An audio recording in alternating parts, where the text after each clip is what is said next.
Welcome back. It's our final video in this series, and our buddy Daryl is showing us how to do Microsoft Project % Complete. So Daryl, now we've got durations, we've got the baselines. What next?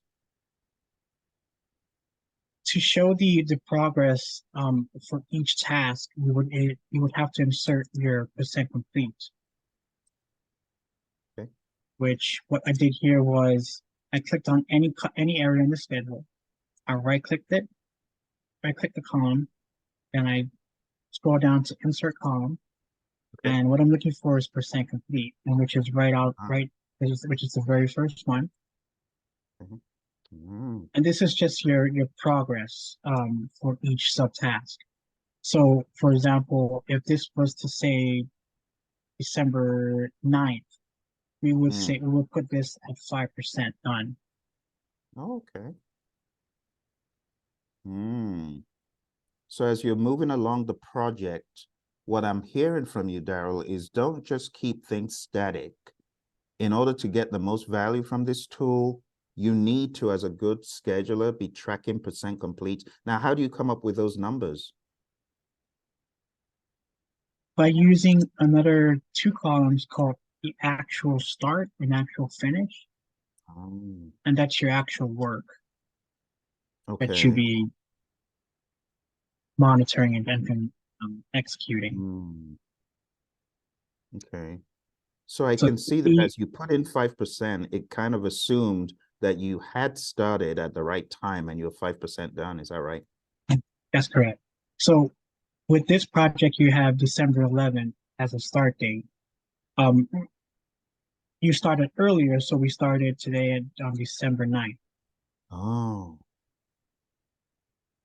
So as you see here, the start and finish columns are the ones that are impacting after you make that update. And notice your baseline start and baseline finish, nothing happens from there. That is great stuff.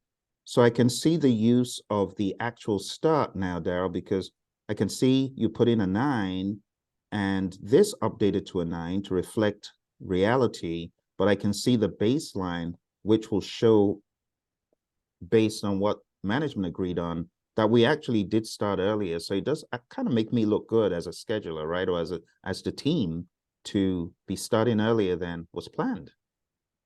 That's correct. And using the actual start and finish columns make it a lot more confirmed on where you actually started throughout the project.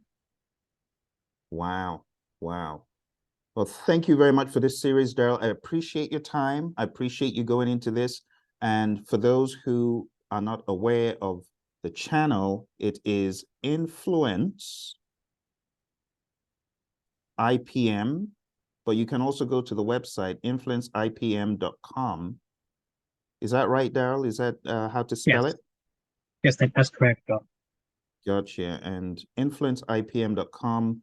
Daryl has a website where you can get all the information. I mean, for good measure, influenceipm.com. And what is the @ for your channel, Daryl? What's the @ The YouTube channel, it is at Influence IPM LLC. At Influence IPM LLC. Let me just put that in there.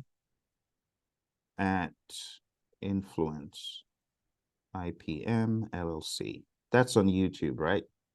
Yes. And they can find you on some other platforms. Which other platforms can they find you on, Daryl? On LinkedIn as well, and also on Twitter right now. Good deal. All right. Well, thank you very much, Daryl. Again, Daryl is one of my amazing Microsoft project experts. He has worked in all sorts of industries, worked in government, worked in private. And if you're looking to learn Microsoft project, if you feel like it's been such a beast and you're pulling your hair out, when I tell you Daryl's got you covered, he's very patient, very knowledgeable. In fact, Daryl has so much firepower, you're not even seeing 1/10 of the firepower that this guy has. So I want to encourage you, if you're stuck, if you have been given this big schedule to manage, a lot of you have come to me and said, Phil, I need to learn Microsoft Project. This is the guy. This is the guy. This is the guy you need to go consult. So you're going to see this on LinkedIn. You're going to see this on YouTube. Hit like, hit subscribe. And if you've got any questions for Daryl, let him know. Thank you, Daryl. Thank you, Phil.